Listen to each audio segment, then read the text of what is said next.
so many ways to landscape your garden, and you can do English or French or anything like that, but today I want to discuss my favorite way of gardening, the benefits of using native plants in your garden. I'm Suzanne from Rogers Gardens, and here we're going to talk about native plants. So one of the best reasons for planting natives is, of course, we have this beautiful Mediterranean climate here, and the plants that are native to this area are fully adapted to it. You will save water. What could be better than just only having to water during the seasonal times that it normally rains here in Southern California, which is usually January through March or April.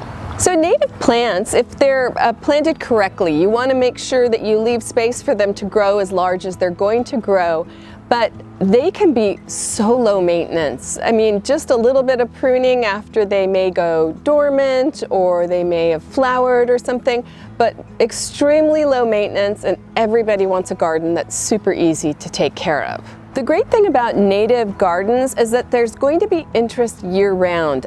If you plant correctly, you can have your beautiful California poppies in the spring, you can have your Matilaha poppies a little bit later on, and so on and so forth. There'll be ribes flowers and ribes fruit and all sorts of other gorgeous colors from your manzanitas, giving you beautiful flowers and fruit. So it can be just as interesting as you'd like. A lot of people will think, native plants aren't quite as interesting at the end of summer, but you can plant things that will give you a lot of great interest. So another benefit of the native garden is to actually show the seasons. Now it's spring and these beautiful ceanothus are coming in bloom. The entire plant is usually covered with the blue flowers, although there is a couple of varieties that have white flowers, but it's really, really neat to see actual seasonal progression through your garden. You can say, oh look, it's spring because our ceanothus is blooming, or in the fall we're going to have some leaves changing and maybe falling as well. So another great thing about adding the natives to your garden is they're going to secure the ground. I don't know how else to say it, but if you have a hillside and you don't want it sliding away, planting some native shrubs with their big, nice, deep roots are really going to hold that surface, as opposed to, some other plants will have such a shallow root base that it could just slide off. So planting some anchor things like ceanothus or manzanitas, some of the roost plants, or even maybe like a native sycamore or a oak tree are so beneficial to your landscape. And now we've come to my favorite reason for planting a native garden is it becomes a habitat garden. And you can do this with many other plants, but with a native garden, it is the best for your local wildlife. So something like this grass, which may look a little bit kind of dingy right now, if it had been cut back in November, that's a great way just to add some mulch to your landscaping and stuff like that. But if you leave this until the spring, if it had seed heads, the birds can eat the seeds. That's really cool. It's going to bring the birds to your garden, and they can also take little pieces dried like this for their nests. So that's also beneficial to them.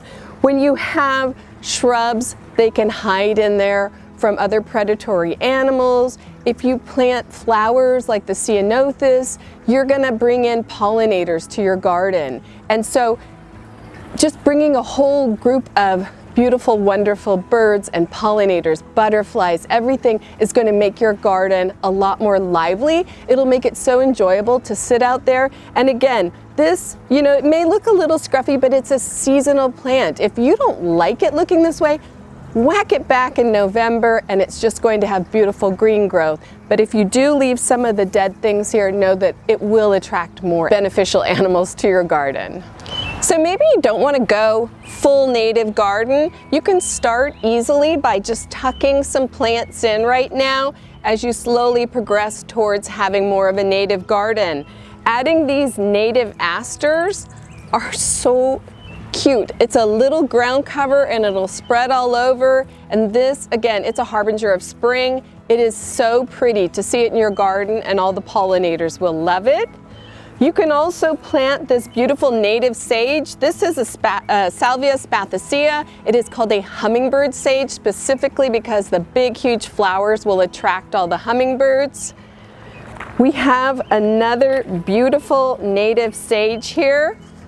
This is called green carpet, and it will grow out. It has the beautiful flowers again that all the pollinators love. And we have native yarrow. This is such a beautiful plant. It blooms pretty much all through the warm weather. You can see the little flowers here, but when it's not flowering, it has this beautiful, soft, cushy carpet, and it'll spread out. There's some other different leaves of the yarrow as well, but it's just so pretty to add, you know, some filler in your garden areas, and it's going to attract a lot of pollinators. And of course, the native white sage. We want a sage in every garden to attract all the best pollinators. And this white sage is so fragrant and so lovely that just brushing by it will make you a little bit happier each day. So I hope this video helped you to learn about introducing natives, or maybe even just transferring your entire garden into natives.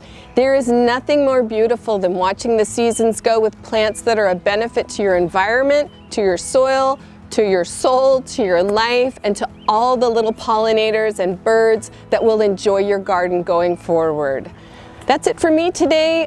Please go to rogersgardens.com for all of your information and shopping needs. We also have our Facebook, we have Instagram, we have Pinterest, and of course our YouTube channel where you can subscribe and learn all about everything you need to know about plants.